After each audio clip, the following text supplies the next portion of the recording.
बहुजन समाज के साथियों, सुन लो, अगर ये मेरी बात आपको समझ में आती है तो यहाँ पर 50 लोग हैं, 50 लोग हैं, और ये बात आपको समझ में, ज्यादा लोगों को न समझाइए, केवल आप अपने एक दोस्त को समझा लीजिए। हर व्यक्ति के पास में एक परम मित्र होता है, और उस परम मित्र को समझा लिया आपने तो आप 100 हो जाएंगे। अगर उससे भी कह दिया भैया अगर ये बात आपको समझ में आ जाए तो भाई साहब बहुत हो जाएंगे। इसी तरह से हमारे पूर्वजों ने संघर्ष करके एक डंडा, एक वोट, एक नोट, 4-4 बार सरकार बनाया। मैंने किसी का विरोध तो नहीं किया। तो मेरे प्यारे बहुजन समाज के साथियों, मेरी माताओं बहनों, ये हमारा देश हमसे नहीं चलता है, इनसे नहीं चलता है, आपसे नहीं चलता है, हमारी इस बेटी से देश चलता है। हमारा देश इस नारी शक्ति से चलता है। देश अपने घर से अंदाजा लगाओ, अपने घर से अंदाजा लगाओ। निकलते चले आएंगे आपके लिए। बहुत बहुत धन्यवाद सतमारण जी। लालचंद जी है सोशल मीडिया से, बहुत बहुत धन्यवाद सर। धन्यवाद संचालक महोदय। सबसे पहले बोधिसत्व डॉक्टर भीमराव अंबेडकर तथागत गौतम बुद्ध के चरण कमलों में श्रद्धा सुमन अर्पित करते हुए मैं अपने संतों, गुरुओं, महान पुरुषों से ये प्रार्थना करूंगा कि आपके समाज में और आपके खासकर उत्तर प्रदेश में एक लड़की जो अपने माता पिता का और अपने देश का के नाम का जो गौरव दे रही है, जो हमारे उत्तर प्रदेश की जो शान बन रही है, हमारे उत्तर प्रदेश की माताओं बहनों को जो शिक्षा दे रही है, मैं उस बेटी को शत-शत नमन करता हूँ। वो बेटी कोई दूसरी नहीं है, वो बेटी अर्चना बौद्ध जी है।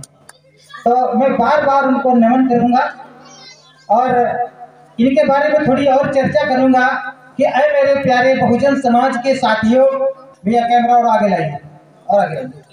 अय मेरे बहुजन समाज के साथियों, केवल इस कान से सुन करके इस कान से निकाल मत देना। इस बेटी के अंदर प्रकृति ने वो धरोहर रखी है, वो वस्तु रखी है, अगर शायद आपके भेजे में पड़ जाए तो आपका कल्याण हो जाएगा। ये बेटी यूं ही नहीं है, बहुत हल्की उम्र से कथा वाचन का काम कर रही है। कथा वाचन नहीं कर रही है, अपने बहुजन समाज को एक नया रास्ता दिखाने का काम कर रही है।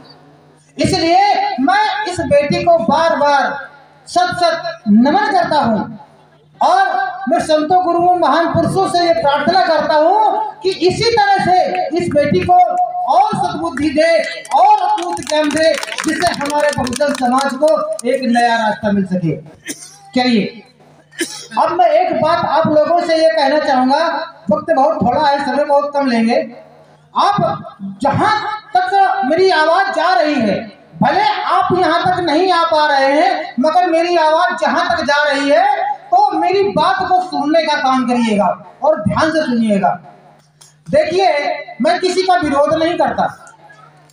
साहब ने भी बताया कि 15 दिसंबर को भीम आर्मी के राष्ट्रीय अध्यक्ष विनय रतन जी का आगमन वीरपुर में हो रहा है, तो हम इस पर थोड़ी चर्चा करेंगे। आखिर में इनका आगमन हो रहा है तो क्यों? ये जनता यहाँ की बुला रही है तो क्यों? ये बात अगर आप लोगों को समझ में आ जाए तो आप बिना पैसे के पैदल वीरपुर पहुंच जाएंगे। बहुत बढ़िया, बहुत बढ़िया। इस बात को पहले आप लोगों को समझना है कि आखिर में आ रहे हैं तो क्यों, आ रहे हैं तो क्यों। हर साल, हर 5 साल के बाद में चुनाव आते हैं, हर 5 साल के बाद में चुनाव आते हैं और तरह तरह के नेता लोग भी आते हैं और तरह तरह की लुभावनी बातें करके हमारा वोट लेने का काम करते हैं और ऐसी लुभावनी बातें करेंगे जिनकी बातों से हमारा समाज आकर्षित होकर उन्हें वोट देकर एक राजा बना देता है। फिर जब हमारे इस समाज को जरूरत पड़ती है कि भैया हमें अगर हमारे सामने अगर हमारे नेताजी आ जाए जिनको मैंने वोट दिया है तो ये मेरा काम सीधा हो जाएगा। बड़ी आशा और उम्मीद के साथ में लोग नेताजी के पास में जाते हैं, मगर नेताजी नहीं मिलते। घुमा फिरा करके उनका फोन नंबर लेते हैं। जब मोबाइल नंबर लगाते हैं तो पहली बात तो नंबर लगता नहीं, स्विच ऑफ जाता है। धोखे से अगर लग भी गया तो वो आपको पहचानने से इनकार कर देते हैं। इसलिए मेरे प्यारे साथियों, मैं फिर कहूंगा कि अगर बिना रतन जी का यहाँ आगमन हो रहा है तो क्यों? इसका उत्तर आपके पास में, मेरे पास में नहीं है। अब इसके बाद में क्या होता है कि नेता लोग जब आए, आपको करना क्या है? बस सम्मान करना है आपको। उनसे जब आपके पता चल जाए कि आपके गांव में बहुत बड़े वाले नेताजी आ रहे हैं तो गांव से आप 10-20 लोग इकट्ठा हो जाना और बढ़िया फर्स्ट क्लास की मिठाई लाना। किसी भी पार्टी का नेता हो, कोई भी हो, मिठाई ले आना और कम से कम 10-20 माले ले आना। भैया ये बच्चों का कौतूहल है, बहुत मतलब की बात बता रहा हूँ। फिर इसके बाद में गांव के बाहर जा करके उनको माला डालना, तालियां बजाना, जय जयकार करना और उनके मुंह पे मिठाई एक बार नहीं 3-3 बार ठूस देना, जबरदस्ती खिलाना उनको और उठा करके उनको अपनी गोद में ले लेना और गोद में ले करके उनसे पूछना, नेताजी आप उस दिन कहाँ थे जब ये पहला वाला कांड हुआ था? नेताजी आप ये बताइए, जब मणिपुर में एक बेटी को नंगा करके रोड पर मारा जाता है और उसको जिंदा जलाया जाता है, उसके बाप को गोली मार दी जाती है, उसके भाई के हाथ पैर तोड़ दिए जाते हैं, उसको भी जान से मार दिया जाता है, तब नेताजी आप कहाँ थे? फिर उनसे पूछ लेना, हो सकता है कि आपको ये बात ना मालूम हो तो आपके पारा चांद में जब ये मूर्ति 2 बार टूट चुकी है तो नेताजी से पूछ लेना, नेताजी ये जब मूर्ति टूटी थी और वहां पर जब भीम आर्मी के लोगों ने जब एक जलसा उठाया था, आंदोलन किया था, तब नेताजी आप कहाँ थे? पूछना। अगर वो कहते हैं मैं छुट्टी में हूं तो इसका फैसला आपके पास में है, मैं कुछ नहीं कहूंगा। इसलिए मैं कहता हूं कि बिना रतन जी का बीरपुर में आगमन हो रहा है तो क्यों? इसका उत्तर आपके पास भी है। हमारा बहुजन समाज समझदार है। लोग कह देते हैं मैं समाज में जाता हूं, लोग मेरी बात नहीं सुनते हैं तो मुझे हंसी आती है। बात हमारा बहुजन समाज सुन रहा है, बात हमारा बहुजन समाज समझ रहा है, हमारे समझाने का ढंग सही नहीं है। और जिस दिन हमारी बेटी का जो समझाने का ढंग है, अगर वो ढंग आप लोगों के भेजे में पड़ जाए तो आप पैदल चले जाएंगे बीरपुर। अरे मेरे प्यारे बहुजन समाज के साथियों, समझ लो, अगर ये मेरी बात आपको समझ में आती है तो यहाँ पर 50 लोग हैं, 50 लोग हैं और ये बात आपको समझ में, ज्यादा लोगों को न समझाइए, केवल आप अपने एक दोस्त को समझा लीजिए। हर व्यक्ति के पास में एक परम मित्र होता है और उस परम मित्र को समझा लिया आपने तो आप 100 हो जाएंगे। अगर उससे भी कह दीजिए भैया अगर ये बात आपको समझ में आ जाए तो भाई साहब बहुत हो जाएंगे। इसी तरह से हमारे पूर्वजों ने संघर्ष करके एक डंडा, एक वोट, एक नोट, 4-4 बार सरकार बनाया। मैंने किसी का विरोध तो नहीं किया।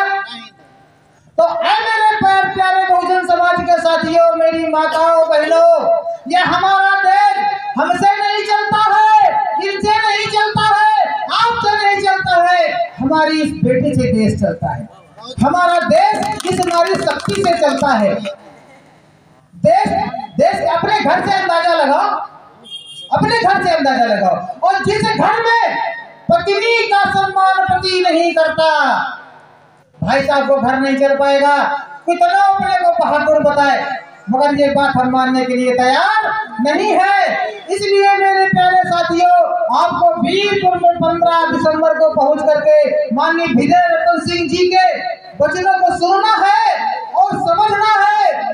एक ही सहारा है, एक ही सहारा है। मैं हमारे बहुजन समाज में बहुत से नेता लोग आए, बहुत से कार्यकर्ता आए, वो कार्य कर करके वो चले गए और उनका लाभ मिला। बाकी कोई जरूरी है कि जब इंजन का पिस्टन गड़बड़ हो जाता है तो बदलना पड़ता है यार, नोजिल पंप की सफाई करनी पड़ती है, नहीं करनी पड़ती है ना। तो इस पर भी ध्यान दीजिएगा। मैं ये नहीं कहता कि आप बहन जी को वोट मत दीजिए, मगर अपने इंजन की सफाई सर्विस तो कर सकते हैं ना। तो इसलिए मेरे प्यारे साथियों, अब मैं बुढ़ा हो गया, अरे बुढ़े मान लिया 55-56 साल की उम्र है, क्या उम्र है मेरी, है ना। अब लोड वाला जब काम होता है तो कहते हैं यार भैया यार थोड़ा हाथ लगा, ठीक है ना। तो अब बुजुर्गों को छोड़िए, किसी नए को देखिए, हो सकता है कि नया हमारे काम आ जाए। अभी यहाँ इस गांव पर कोई हादसा हो जाए, कोई कांड हो जाए, तो हमारे घाटमपुर से अरविंद कुमार बोस जी आपके सामने सिया खोल कर खड़े हो जाएंगे और यहाँ पर गाड़ियां नहीं गिर पाओगी मेरे प्यारे साथियों। अभी उस बार जब चंद्रशेखर भैया आप यहाँ वीरपुर में आए थे तो हम दोनों लोगों ने केवल 2 दिन में 5000 लोग इकट्ठा किए थे और वहां पर 5000 लोग पहुंचे। और वही एक यहाँ पर आए प्रजापति समाज का एक व्यक्ति पतारा में था हमीरपुर के पास में, तो वहां पर उसको जिंदा मतलब बकरी चलाने गया था, तो वहां कूट करके उस व्यक्ति को मार दिया और मार करके उसी के दरवाजे पर फेंक दिया। ना उसकी कोई रिपोर्ट की जा रही थी, ना उसकी कोई नहीं सुन रहा था। अचानक से हमारे परमादरणीय घाटमपुर से अरविंद कुमार बोस जी वहां पर न जाने कैसे पहुंच गए। जब पहुंचे तो इन्होंने वहां ललकारा तो इनके ऊपर भी लोग हावी हुए, किसी भी तरह से उल्टा सीधा करके ये वहां से आए, मगर इन्होंने हारी नहीं मानी, हारी नहीं मानी। अरे मेरे प्यारे बहुजन समाज के साथियों, ये बहुजन का खून है। जिस दिन एससी लड़ाई लड़ना बंद कर देगा तो ओबीसी को समझ में आ जाएगा। एससी लड़ाई लड़ रहा है, अपना भी बचा रहा है और ओबीसी को भी बचा रहा है। इसके बाद में फिर क्या होता है कि साहब ने तत्काल प्रभाव से भाई चंद्रशेखर आजाद जी को बुलाया, बोले मामला सदने वाला नहीं है। और 2 दिन के अंदर हम दोनों लोगों ने हमें यूट्यूब फेसबुक के माध्यम से और साहब भी अपने यूट्यूब फेसबुक इंस्टाग्राम ट्विटर के माध्यम से 2 दिन में 5000 लोगों को इकट्ठा किया वीरपुर में। और वहां पर क्या हुआ कि जब यहाँ से मीटिंग करके गए तो इनके पीछे जो तो सीधे वहां पतारा पहुंचे जाकर के, तो पता है जितने लोग वहां शायद कोई गया हो इतने बीच में या मालूम हो ना हो, बाबूजी मैं गाड़ी की एंट्री नहीं कर पा रहा था जितनी गाड़ी पीछे लगी है। 3 बार रास्ते में लोगों की मोटरसाइकिलें गिरी, हालांकि चोटें तो नहीं है। बाकी मेरे प्यारे साथियों, इनके पीछे लोग क्यों दौड़ते हैं? आज मैं तो ये कहूंगा बच्चा है, बच्चा भी छोटा है। छोटा इसलिए है कि अभी पहचान छोटी है, इसलिए बच्चा है। इस बेटी के सामने ये बच्चा है। जितना समाज इस बेटी से जुड़ा हुआ है, हम लोग एक क्या कहते हैं रुआ के बराबर भी नहीं। इसलिए सबसे पहला देखिए, और आपके जो बहुजन समाज में जो हमारे काम करने वाले लोग होते हैं, ये लोग बहुत ही खतरे में है। इनको साथ और सहयोग देने की बहुत जरूरत है। हम लोग अपनी जान को हथेली पे लेकर के चलते हैं मेरे प्यारे साथियों। इसलिए आप लोगों को तन मन धन से साथ देना चाहिए। अगर आप साथ देते हैं तो आप बाबा साहब के कामों को पूरा करते हैं। इसी के साथ में साथियों, अगर मेरी बात अच्छी लग रही है, आप लोगों को अच्छी लगी, तो मैं सतमारागढ़ राग नंबर यूट्यूब चैनल वाला हूँ। मेरे 2 चैनल है, सतमारागढ़ राग नंबर और सतमारागढ़ राइट नंबर। आप लोग अपने अपने चैनलों पर अपने अपने मोबाइल पर चैनल को सब्सक्राइब करिएगा और देखिएगा, मजा आएगा। इसी वाणी के साथ में साहब, जय भीम, नमो बुद्धाय। बहुत बहुत धन्यवाद सतमारक जी का। हमेशा चुने हुए शब्दों से हम